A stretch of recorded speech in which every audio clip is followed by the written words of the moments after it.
Have you ever been so sleep-deprived that you marched upstairs at 3 a.m. in your most embarrassing sweatshirt, fully convinced you were about to win an argument? Jordan Ellis did exactly that.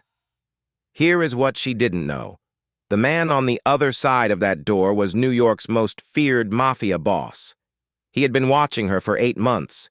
He had moved in because of her. And when she raised her fist to knock, exhausted, furious, and wearing her college sweatshirt like armor, he was already standing on the other side of that door, waiting. Because here is the thing about men who play the very long game. They are extraordinarily patient, right up until the moment you knock on their door yourself. Oh my God, not again. That's the 3rd time this week, and it is not even Wednesday. Jordan Ellis pressed both palms flat on her desk and stared at the ceiling like she could silence it through sheer force of will. 3:07 a.m., and again. The apartment above her was doing it again. Heavy footsteps crossing the floor, something dragging, a pause long enough to feel intentional, then dragging again. Not the sounds of someone restless, not insomnia. This was paced, measured. The kind of noise that wasn't made by accident because nothing about it felt accidental. She was New York's most feared financial crimes journalist, not famous. She was too careful for that. Anonymous, untraceable. There's a ghost with an encrypted inbox and a publication record that had cost 3 hedge fund managers their careers, 2 city officials their freedom, and 1 shadow financier an 18-month federal investigation that was still ongoing. In 3 years, not one of the powerful men she had dismantled had ever found her. She was a locked room, impenetrable. She was also currently standing in her building hallway in an NYU sweatshirt with her fist raised, and operating entirely on sleep deprivation and righteous fury with every last ounce of professional judgment left behind at her desk. She knocked on 14B like the door owed her rent money. It opened immediately. Like he had been standing on the other side, counting down. He was shirtless, damp at the hairline, dark eyes unhurried, massive in the doorframe in a way that filled it completely, and then some, chest and arms mapped in heavy dark ink. By tribal-edged tattoos that caught the hallway light like they had been designed to be seen. Behind him, New York City blazed through floor-to-ceiling windows. 40 floors of Manhattan framing him like something that had been staged. He looked down at her, at the raised fist, at the sweatshirt, at the fury on her face. And something moved behind his eyes that was not surprise. It was something quieter than that, something that looked, unmistakably, like he had been expecting her. 3 full seconds. Jordan Ellis, the woman who wrote sentences that toppled boardrooms, who once composed a 4,000-word takedown of a sitting senator between midnight and dawn, had absolutely nothing. Every word she had prepared dissolved. The building bylaws she had memorized, the 3-point argument she had structured on the walk upstairs. Gone. Because standing in that doorway was not the irritable slob she had prepared for. It was not a tired, a careless neighbor with bad habits and worse manners. It was him, whoever him was. 3 seconds. Then Jordan blinked, swallowed, and remembered with considerable effort that she was furious. Furious. Not surprised. Not anything she was going to examine right now. Just furious. She had come up here with a point to make, and she was going to make it. She was wrong about almost everything else. But she was right about being furious, and she held on to that with both hands. The criminologists have a term for what Matteo Conti had been doing for the past 6 weeks. They call it engineered proximity, a deliberate tactical method where a threat positions itself physically close to a target, manufacturing repeated encounters to quietly dismantle their sense of safety, their ability to think clearly, and their instinct to run. It's a documented intimidation strategy used by organized crime operatives, corporate espionage agents, and, as it turns out, One particular midtown neighbor with expensive taste in silence and a very specific reason to want Jordan Ellis exactly where she was. Matteo Conti did not just move in upstairs. He built the walls around her, one stomp at a time, and then he waited for her to knock on the door herself. And this is the story of a woman so brilliant she could dismantle the financial architecture of criminal empires from her kitchen table. Completely outmaneuvered by a man who decided the most effective weapon against her wasn't leverage or money or the full weight of New York's most feared criminal organization. It was noise. If you are here for anti-heroes who move like chess players and think in decades, for women who refuse to be managed even when they absolutely should be, and for love stories where the line between dangerous and devoted is so thin you cannot find it, you are exactly where you belong. Hit that subscribe button right now, because we are just getting started. Crime bosses with infinite patience, journalists who will not stay buried, and one story that is going to do things to your pulse that it has no business doing. Smash that like button, drop a comment, tell me where in the world you are listening from today. Are you at work, sneaking this in? In bed when you should be sleeping? On a commute pretending to answer emails? Drop it below. I read every single one. Jordan told herself it was nothing, just a neighbor. An infuriatingly composed, suspiciously large neighbor who apparently worked out at 3 a.m. and answered doors like he had been briefed on the visitor in advance. That was all. Manhattan had 8 million people. Statistically, at least one of them had to be devastatingly inconvenient. She went back downstairs, back to her laptop, back to the encrypted draft and the shell company trail and the comfortable, controlled darkness she had built her entire life inside. She was fine. She was unbothered. She was a professional. The ceiling above her was silent now. The silence somehow was louder than the noise had been. She told herself it was nothing for 4 more days. She was wrong, of course, but she wouldn't know that yet. What she noticed, in the precise and unforgiving way she noticed everything, was that the noise had changed, not stopped, evolved. Softer now, recalibrated from provocation to something more deliberate. Less a sledgehammer, more a finger tapping on glass. Patient, almost gentle. The difference between someone making noise and someone sending a message. Jordan filed it under probably nothing and went back to work. She was building a very detailed file of things she was filing under, probably nothing. Wednesday morning, communal laundry room, 6th floor. Jordan came down with her basket to find her clothes moved to the folding counter. Not dumped, not shoved aside, but folded, neatly, infuriatingly neatly, with the particular precision of someone who had done it deliberately and knew she would notice. His clothes were already spinning in the drum. Dark fabrics, expensive cuts, the kind of wardrobe that didn't belong in a building like this and seemed fully aware of the fact. Jordan stood at the folding counter for a long moment. Then she moved one of his shirts, casually, barely, to the very edge, petty, completely petty. She absolutely did not care. The sticky note appeared on the hallway board on Thursday. Handwriting so precise it looked typeset.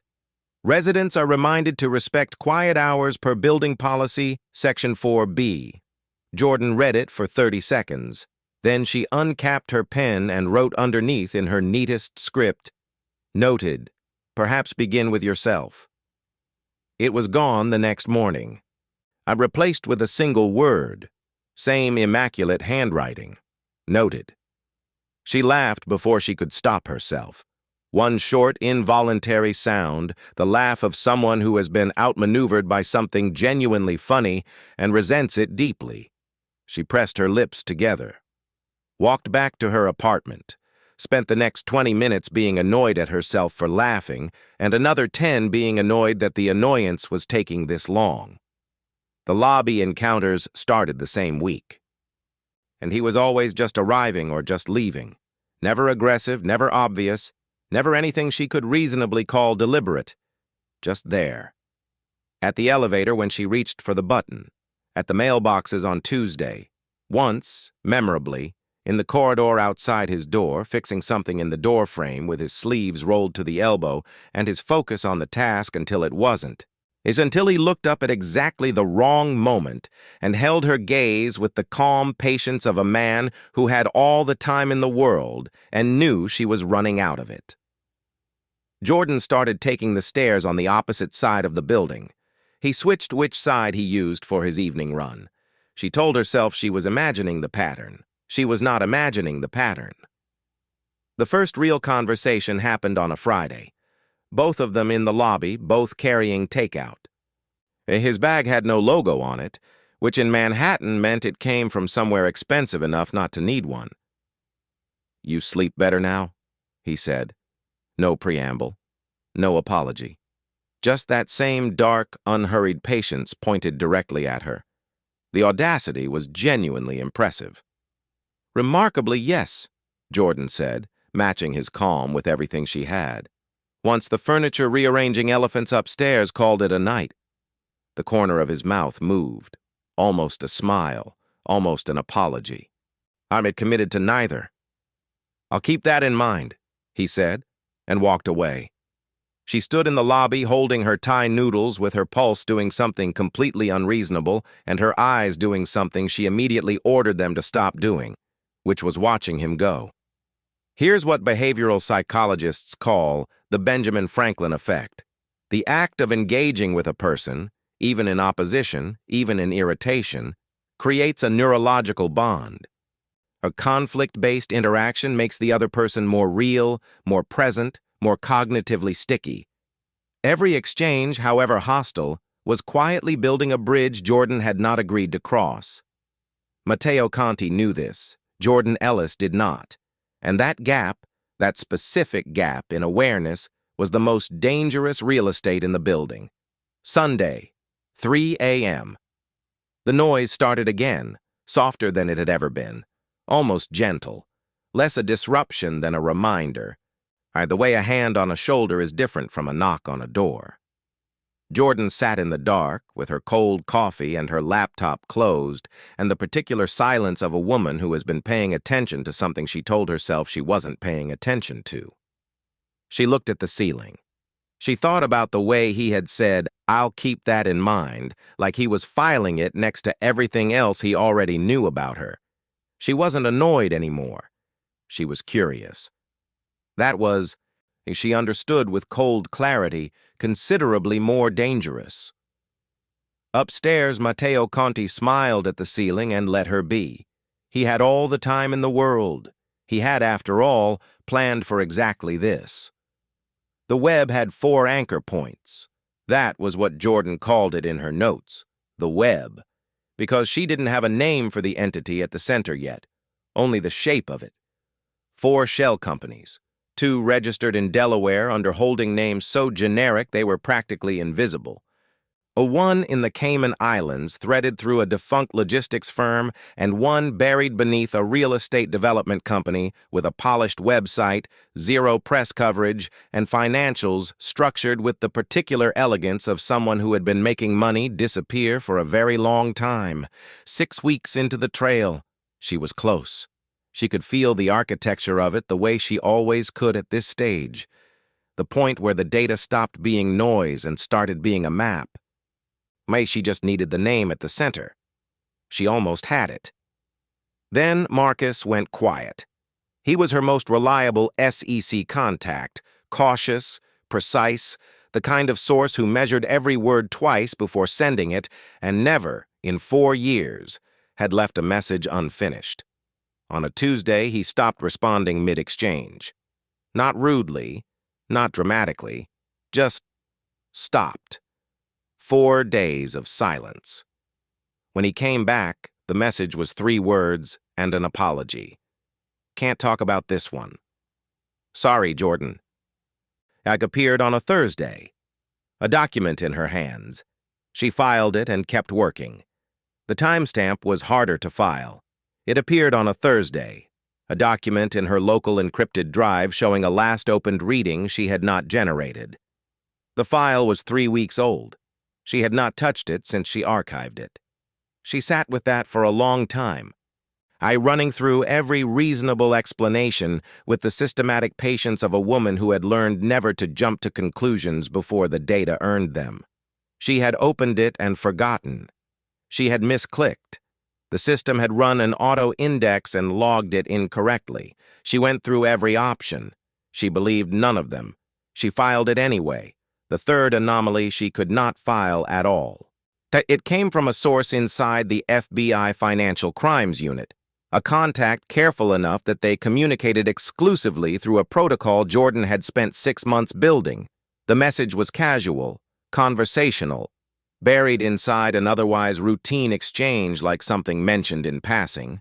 Heads up, someone's been asking questions, not about sources, about method, how the trail gets built. Jordan went still. Not about her name, about her method. Someone wasn't trying to identify her. Someone was reverse engineering her forensic process, working backwards through the trail she had laid, learning how she moved through data the way a tracker learns a footprint. She sat with that for a long time. Here's something worth knowing about the human brain. In a single day, the average person makes upward of 35,000 decisions. The vast majority of them processed below the threshold of conscious awareness. As part of that process, the brain routinely suppresses low-priority warning signals to reduce cognitive load.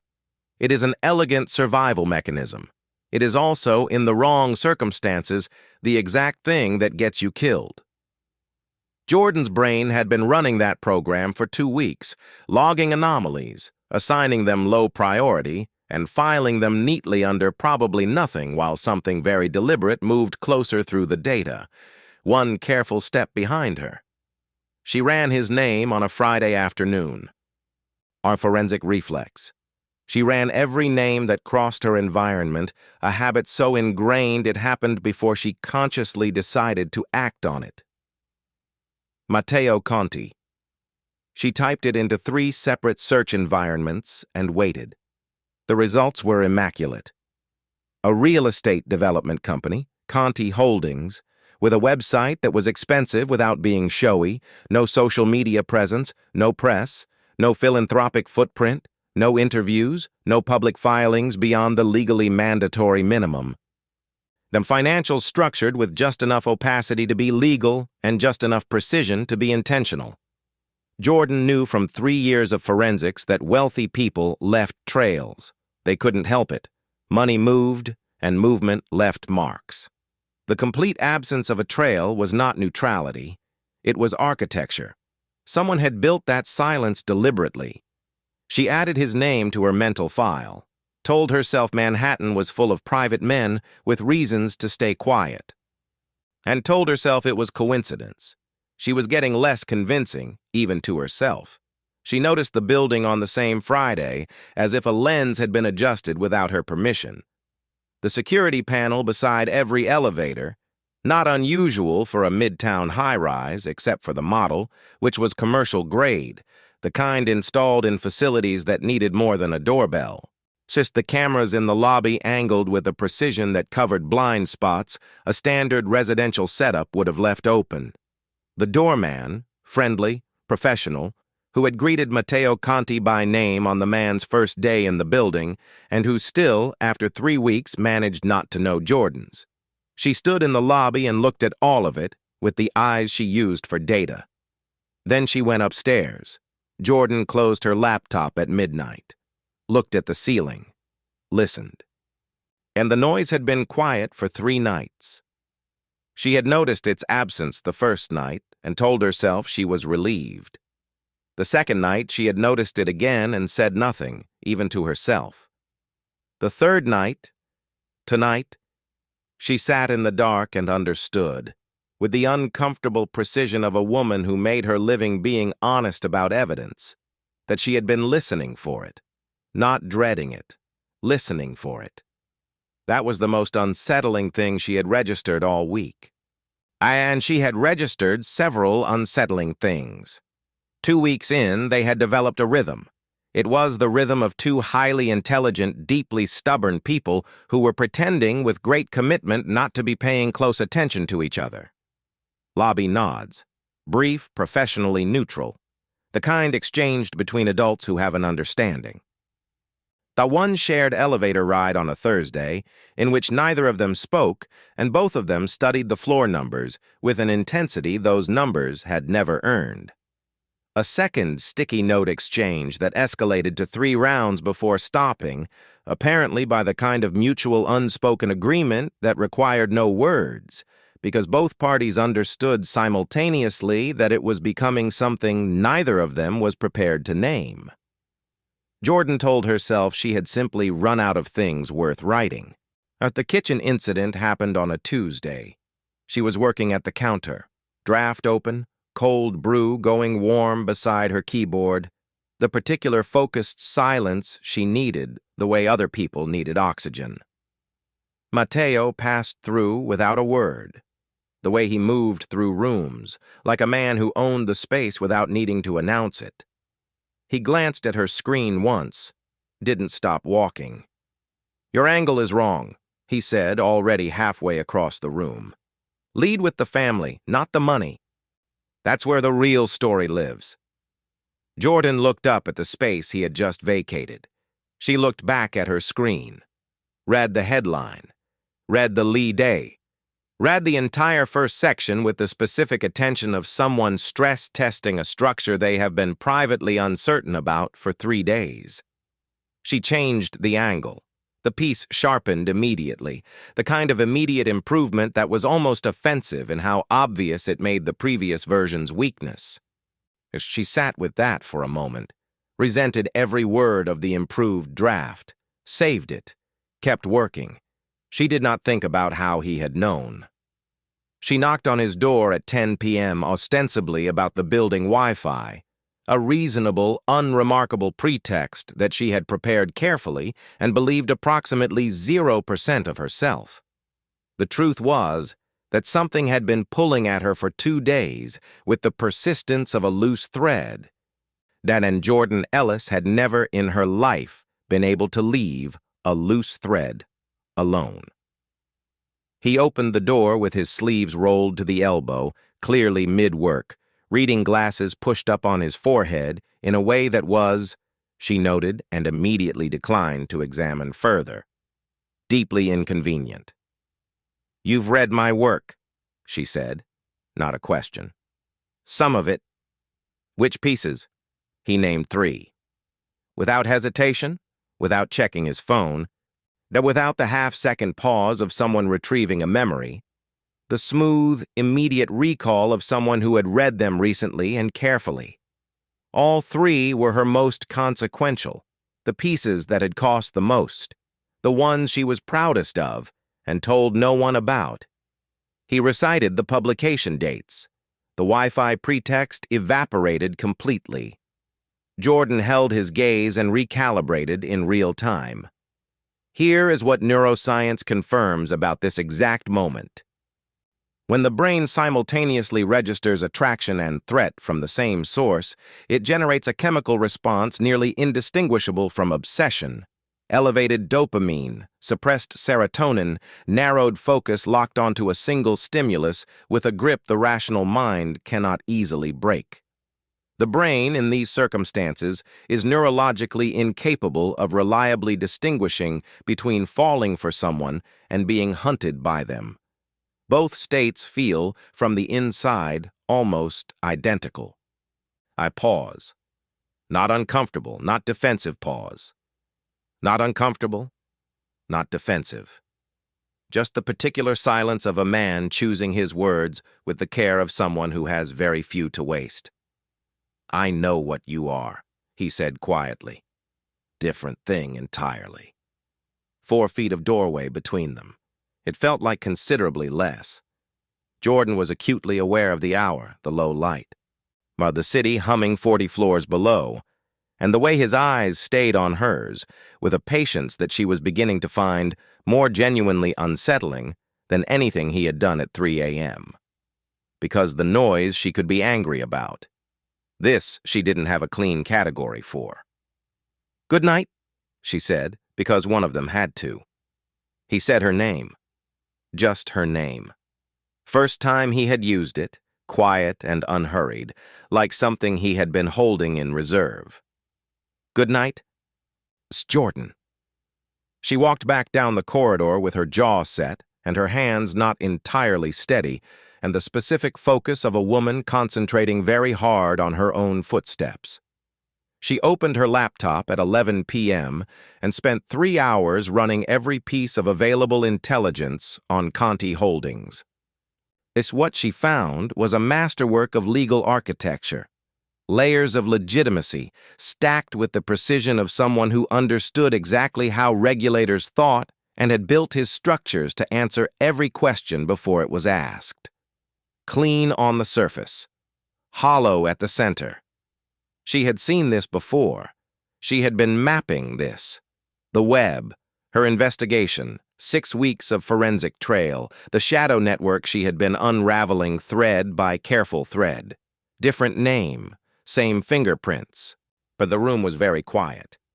Jordan opened a new document, typed one line at the top, Conti Group, stared at it for a long time. The cursor blinked with complete indifference. She closed the laptop, looked at the ceiling, lay in the dark with the city blazing outside and the weight of a conclusion she had not finished reaching, but could already feel the shape of settling over her like something cold and inevitable. She did not sleep particularly well. If your pulse is doing something it has no business doing right now, good. That means you're paying attention. And if you are not subscribed yet, I need you to do that right now, because what is coming next is what changes everything.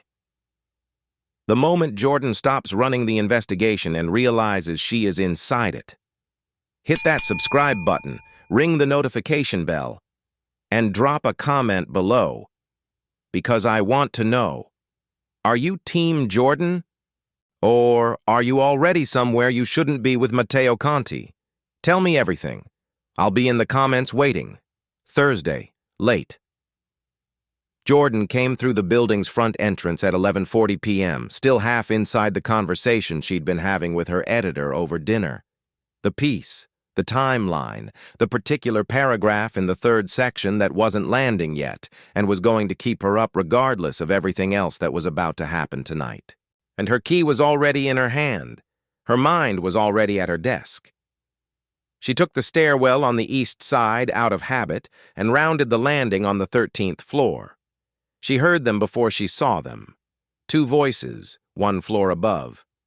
Low and clipped, the specific register of men having a conversation that was not meant to carry. The kind of exchange that has no wasted words because both speakers already know the context. Jordan's feet stopped before her brain issued the instruction. Then her back found the wall. She stood completely still and breathed through her mouth. Fragments, carried down the stairwell in the particular way sound moves in concrete spaces, clear enough to catch, not clear enough to record. Her pen name.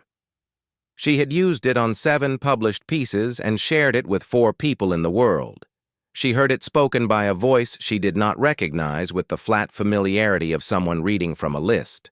A publication date, and the one on her next scheduled piece, the date she had given her editor 4 days ago and no one else. An address, this address, her floor. And then, in the kind of silence that precedes the most important sentence in any conversation, before she runs the story. Jordan was inside her apartment in under 10 seconds. Deadbolt, chain. Back against the door with her laptop already open on the counter, because her hands had made that decision without her. For 3 years, she had understood the risk intellectually. She had built her entire operation around it. The encryption, the rotating servers, the pen name, the source protocols, the careful, systematic anonymity she maintained the way other people maintained health insurance. She had known, in the abstract, considered way of someone who has read about a thing without experiencing it, that one day the risk would stop being theoretical. She had simply never expected tonight to be the night. And her hands were not entirely steady. She noted that, filed it, kept moving. Here is what happens to the human brain under acute threat. The prefrontal cortex, the region responsible for rational analysis, measured decision-making, the kind of thinking that built Jordan's career, partially disengages, ceding primary control to the amygdala, which operates on pure pattern recognition and instinct. In genuine danger, we do not think our way to safety. We feel it, and the body moves before the argument is finished. What Jordan did not know, sitting with her back against her apartment door at midnight, was that her instincts had been quietly recalibrating for 2 weeks. Something in the architecture of the building she was living in, the cameras, the security panels, and the man 14 floors above her who moved through the world like someone who had mapped every exit before he entered, had been running a slow recalibration on her threat perception without either of them noticing. She was faster tonight than she should have been, more certain, less frozen. She did not examine where that came from. She did not have time. She encrypted everything. Primary drive, secondary files. A draft to her editor and wrote a draft to her editor and wrote everything. 6 weeks of the web, the shell companies, the Delaware subsidiary trail, the fingerprints she had matched to Conti Holdings. Everything she had and everything she suspected. Saved it to drafts, did not send it. Not yet. A grenade with the pin still in, on sitting in her outbox like a promise she hadn't decided to keep. At 2 a.m., she was at her desk with her knees pulled to her chest and her cold coffee forgotten beside her, running through the architecture of what she knew and what she could prove and what the gap between those two things meant for her options. She was good at this. The cold, systematic assessment of a situation with all the emotional static removed. She had done it in worse circumstances. She could do it now. She was doing it now. She just needed to keep doing it. At 3 a.m., the ceiling moved. Softer than usual, almost gentle, the quietest version of a sound she had spent 2 weeks cataloging. She looked up, thought about 2 voices on a stairwell landing, thought about the deadbolt she had thrown and the chain she had never used before tonight. Thought about 4 feet of doorway and good night, Jordan said in a voice that knew exactly what it was doing. She did not go upstairs, not yet. That decision was 2 days away, and she was not ready to make it, and she knew, with the forensic certainty of a woman who was honest about evidence, exactly what it would mean when she did. At 4 a.m. she found it. Buried 4 layers into a Delaware subsidiary, a name half obscured by a nominee directorship surfacing in a single filing from 11 months ago. She had walked past it twice in 6 weeks because it was designed to be walked past. She saw it now. She cross-referenced it against the web, against the Conti Holdings architecture, against the financial flow structure she had been mapping since September. The match was exact. Jordan sat with that for a long time. Outside her window, New York blazed on with the magnificent indifference of a city that had seen everything and forgotten most of it. 8 million people sleeping or working or moving through the dark, and none of them aware that in a 13th floor apartment, a woman was sitting very still with the name of the man at the center of everything open on her screen. The man 14 floors above her. "So," she said quietly, to no one, "that's who you are." Friday morning, 7:14 a.m. Mateo left for his run at exactly the same time he always did. She knew this the way she knew everything she told herself she wasn't tracking, which was thoroughly and in detail. 45 minutes, give or take 2. She had confirmed it over 6 consecutive mornings without once acknowledging to herself that she was confirming it. She gave him 4 minutes to clear the building. Then she went upstairs. The door was unlocked. Jordan's hand was on the handle before that registered. And then it registered completely, and she stood in the hallway with the full weight of it. In an apartment outfitted like a private intelligence facility, she had cataloged the security panel, the camera angles, at the locks that were a full grade above residential standard. An unlocked door was not carelessness. It was not an oversight. It was a choice, made by someone who understood exactly what it would mean to the person standing outside it. She thought about that for 3 seconds, Then she opened the door because Jordan Ellis had built her entire career on walking through doors that powerful men assumed she wouldn't, and she was not about to develop new habits now.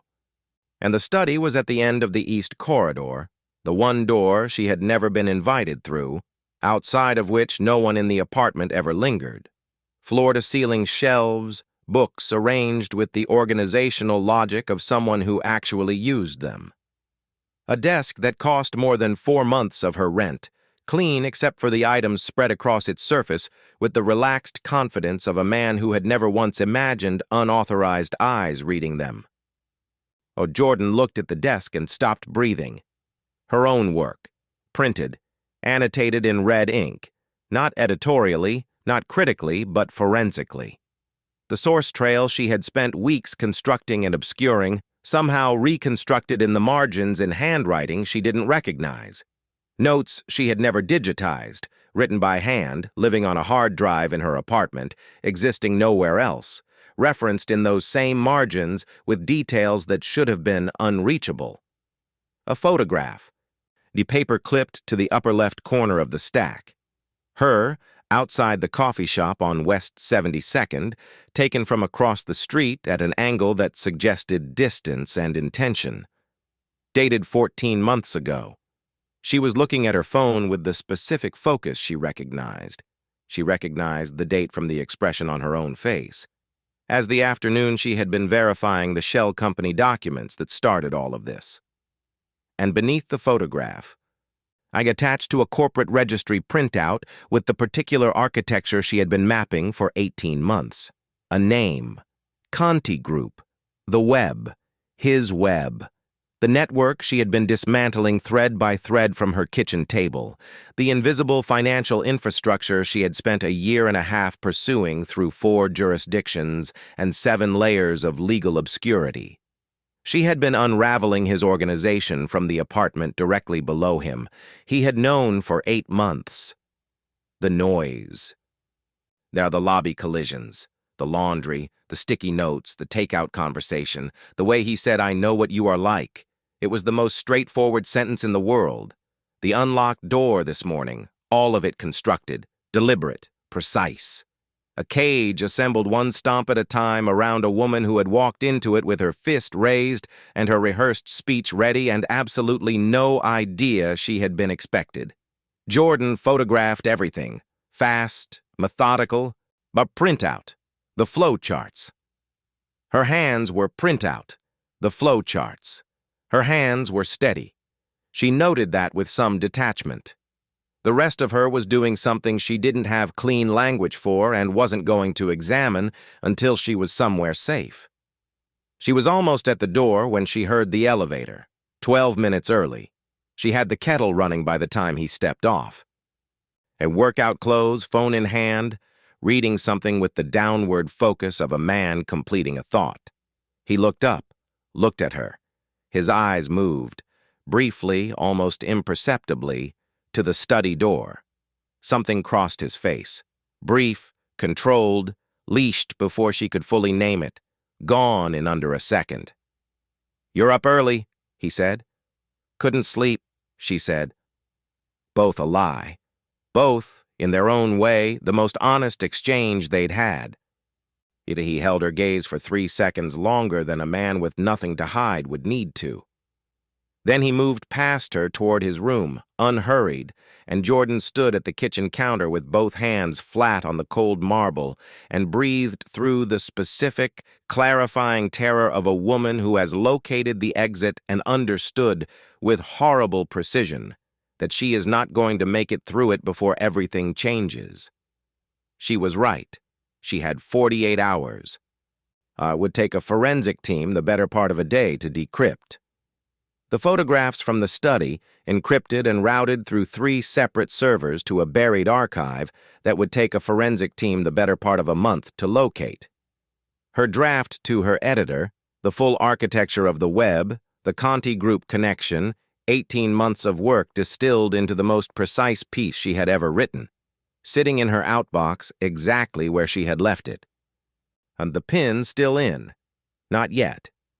The exit route she had mapped on her first day in the building, adjusted now to avoid every camera angle she had cataloged in week 1, committed to muscle memory through 2 dry runs she completed at 6 a.m. when the corridors were empty.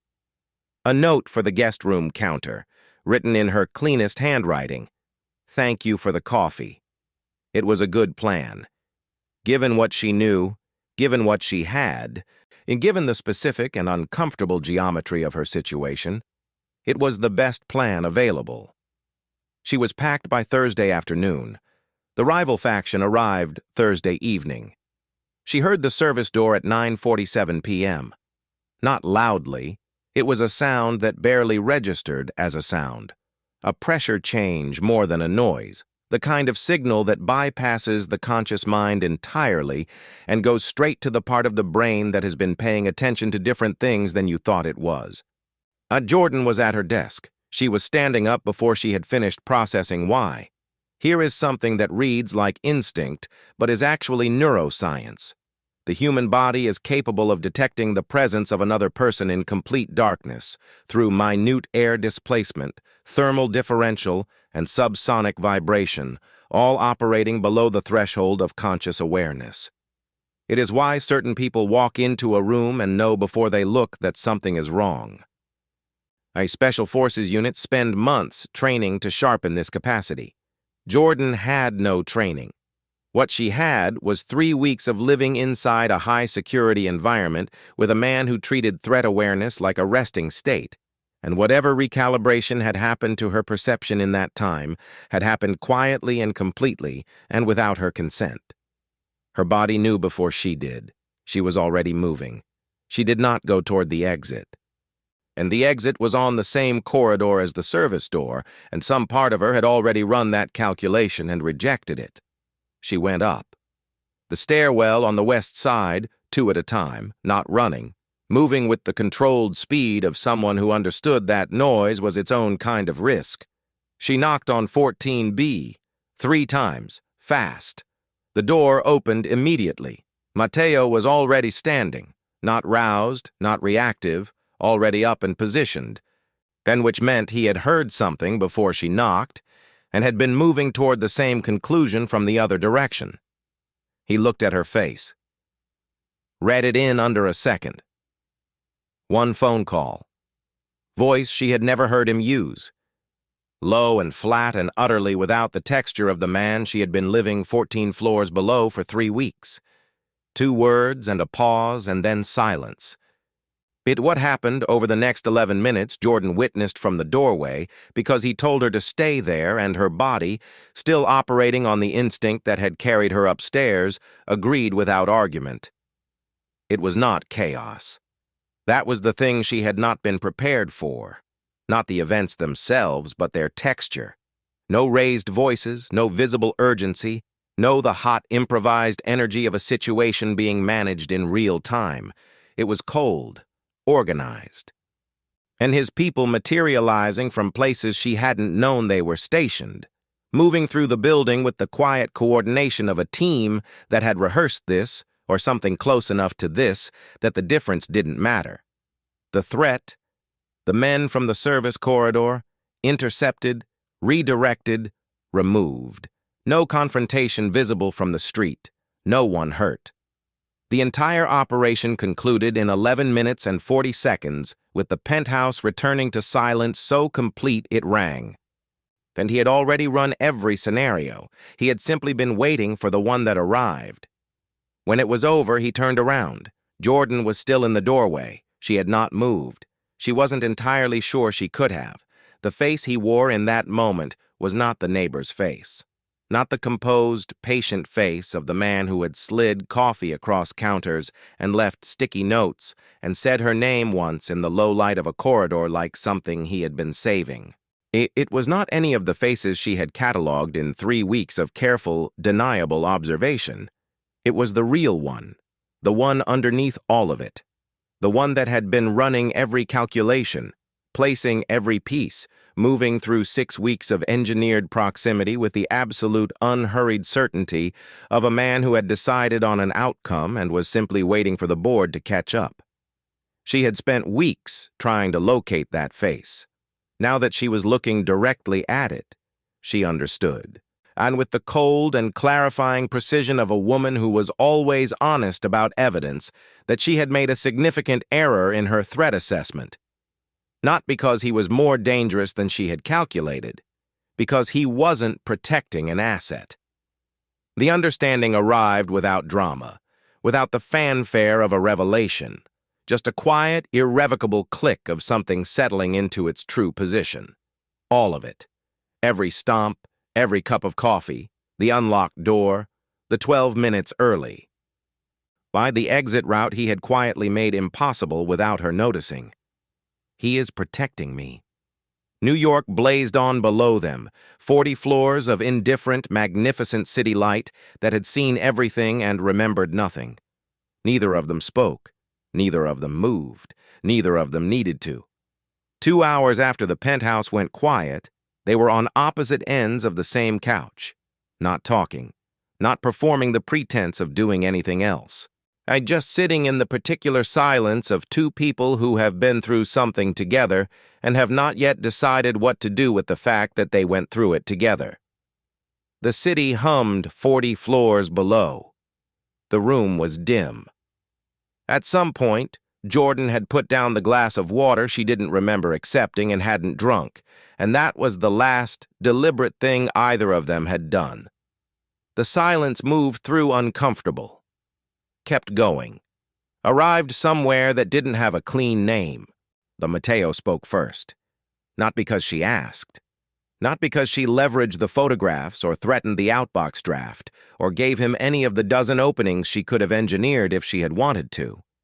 He spoke because they had been sitting in the honest dark long enough that he had apparently run out of architecture to hide behind, and whatever was left when the architecture came down was apparently this, the truth, offered without preamble, to a woman who had spent 6 weeks earning it without knowing she was earning it. He tracked her for 8 months.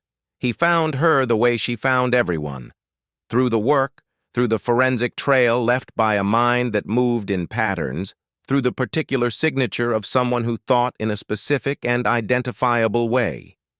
He moved into the building to destroy her, not confront her, not acquire her, not negotiate with her. Destroy. Methodical, complete, every piece of it planned. Her sources, her credibility, her anonymity, which was the thing she had built everything else on top of. He had a strategy for each one. He had timelines. And then she knocked on his door, in the NYU sweatshirt, with the raised fist, with the rehearsed speech she had prepared on the walk upstairs, and the absolute, apparently non-negotiable refusal to be intimidated by anything standing in that doorway, including him, as including the tattoos, and the silence, and the 40 floors of Manhattan, framing him like a threat with good lighting. He had to revise the plan. "You were going to destroy me," Jordan said. Not a question, not an accusation. Just the flat, careful delivery of a woman stating a fact she has finished verifying. "Yes," he said. Simply. No performance around it, no defensive scaffolding, no the careful grammar of a man managing his exposure. Just the word, and sitting in the room between them with its full weight. And then I couldn't. Researchers studying trust formation, the durable kind, not the provisional kind, consistently find the same thing. The foundation is not laid in easy moments. It is not built from comfort or agreement or the moments when honesty costs nothing. It is built in the specific instant when one person shows another the complete, unmanaged cost of their truth and the other person remains in the room. That is the load-bearing moment. Everything after it is built on what happens in that instant. At 2 a.m. in the penthouse, that moment was happening. Both of them felt the weight of it without having language precise enough to name it. He told her about the leak.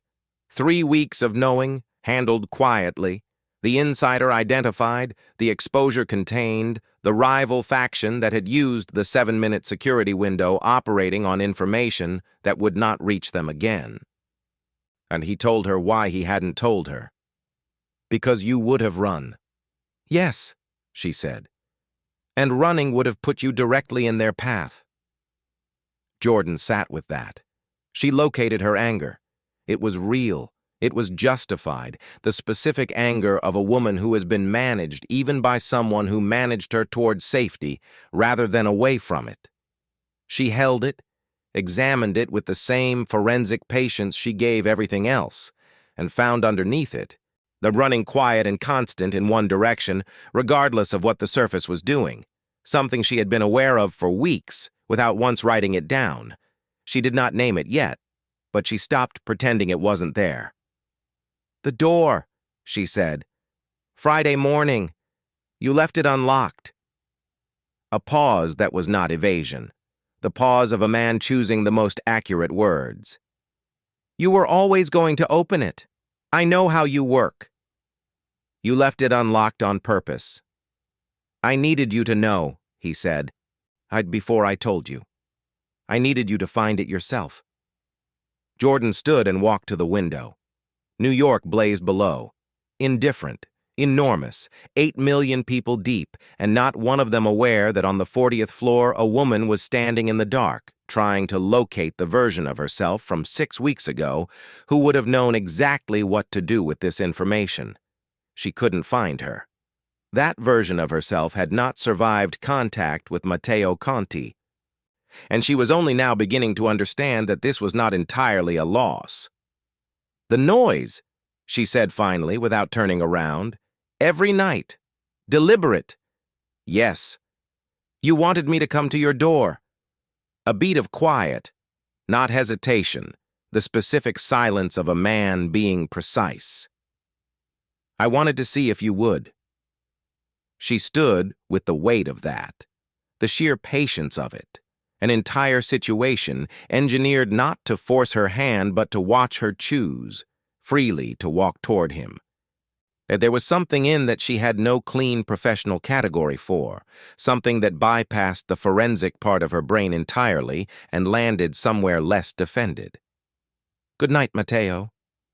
His name. First time she had used it. She heard the slight shift in the room when she said it, the almost imperceptible change in the quality of the silence, the way it landed differently than she had expected. "Good night, Jordan." She closed the guest room door. Stood with her back against it in the dark, one hand pressed flat against her sternum, the way you press a hand against something you are trying to hold in place before it rearranges itself permanently. Across the penthouse, Matteo Conti sat very still. For the first time in longer than he could account for, he did not reach for his phone. He did not run a calculation or adjust a timeline or move a single piece on any board. He waited. The waiting felt terrifyingly, unfamiliarly, irreversibly, like hope. 6 a.m. She had been awake since 4. The draft was still in her outbox, exactly where she had left it. Patient, precise, the best thing she had ever written. She read it twice in the gray pre-dawn light with the particular attention of someone looking for a reason to send it. The full architecture of Conti Group, 18 months of forensic work laid out in clean, devastating prose. Airtight, documented. And the kind of piece that ended things permanently and left no room for revision. She read it a third time, closed it, sat for a long moment with her hand still on the keyboard and the cursor blinking with its customary indifference. Then she stood up and went to find him. He was on the terrace with his coffee, watching the city come back to itself in the early light. The skyline spread below him like something he was acquainted with on a first-name basis, about which she now understood was not entirely metaphor. He heard her step through the door and looked up, read her face in the way he read everything, quickly, completely, without asking for clarification. He waited. Jordan told him who she was, not the ghost, not the encrypted inbox, and the rotating pen names, and the careful, constructed anonymity she had worn so long it had almost stopped feeling like a costume. Herself, the actual version, The one that existed before the bylines and the source protocols, and 3 years of building walls that were excellent at keeping things out and considerably less honest about what they were keeping in. She told him her real name, her real history, and the 2 failed startups and the NYU degree, and the piece she had written at 26 that had gotten her fired from the only staff job she ever held, and convinced her that anonymous was the only way she could do the work she needed to do and survive doing it. He listened without interrupting, not with the performance of patience, with the real thing. When she finished, the city was a shade brighter, and the coffee between his hands had gone cold. "Your terms," he said quietly. And she pulled out her phone. At 4 a.m., in the sleepless space between the confession and the dawn, she had found it. A name buried 3 levels deep in the Conti Group registry. Not his people, not his architecture, the wrong handwriting entirely. A nominee entry that predated his involvement by 14 months. Something older than his operation. Something that had been in place, patient and invisible, before he ever moved into 14B, before he tracked her, before any of it. See, of a man who has just found a move on the board he did not place and is recalculating everything backwards from that discovery. "How long have you known?" "Long enough," she said. "Which means, whoever this is, they already know about me." They spent the day working in parallel, Jordan at the kitchen counter, Mateo at his desk. Now the penthouse holding the particular quiet of 2 people thinking hard in the same direction for the first time. By evening, they had enough. The structure had been built from inside. Someone trusted. Someone with enough proximity to know where every load-bearing wall was. Someone patient enough to build something that had taken 14 months to become visible and would have taken longer if Jordan hadn't been looking. Someone who had wanted them in the same building. Someone who had, apparently, succeeded. It was late when he crossed the room. The city had gone to its nighttime register, lower, more distant, the particular blue dark of Manhattan past midnight, when even New York pauses to breathe. Everything honest was finally between them.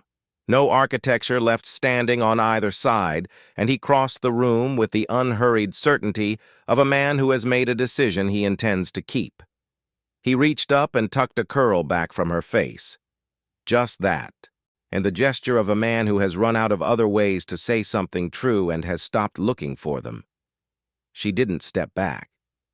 When he kissed her, it was quiet and certain and entirely without the careful armor either of them had been wearing for 6 weeks. No performance in it, no strategy, nothing calculated about the way his hand stayed at her jaw or the way she reached up and covered it with hers. She kissed him back with everything she had been filing under not relevant since the night she stood in a hallway with her fist raised and forgot every word she had prepared. She felt, for the first time in 3 years, completely known. Not surveilled, not tracked, not the target of someone's operation or the subject of someone's file. Known, the real version, the one she had just told him on the terrace in the early light. It was the most dangerous thing she had ever allowed. She allowed it anyway. Her phone buzzed. The sound was small. The effect was not. Jordan pulled back, looked at the screen. Unknown number. No country code, no name. A message sent at 12:47 a.m. that had been sitting unread while the world rearranged itself around them. 4 words. "He didn't find you." She went still, showed him the screen without speaking. He read it again. The man who had faced federal investigations and rival organizations, and Jordan Ellis in a bad mood at 3 a.m. And without once looking anything other than completely in control, went very, very still. "Who else knew where I lived?" she asked, quietly, carefully. "Before you moved in, before the tracking, before any of this, who else knew that address?" He looked at her across the low pre-dawn light of the penthouse, and for the first time in 6 weeks of watching his face, she saw something move behind his eyes that she recognized because she had felt it herself, twice tonight in the dark. Fear. Not of her. Not of the unknown number or whatever it meant or whoever had sent it. The specific, private fear of a man who can see exactly what the answer is going to cost him and has run out of ways to avoid paying it. "Only my father," he said. The city hummed. The penthouse held its breath. Jordan looked at the man she had spent 6 weeks being outmaneuvered by, outwitted by, managed by, protected by, and was honest enough now, finally, to add the last one to the list, fallen for. And she looked at him and understood that the story she thought she had fully mapped, the story she had closed and filed and nearly sent to her editor at 6 a.m., had one more layer beneath everything she had found. She was standing directly on top of it. And somewhere in the city below, patient, invisible, 14 months ahead of both of them, someone already knew that too.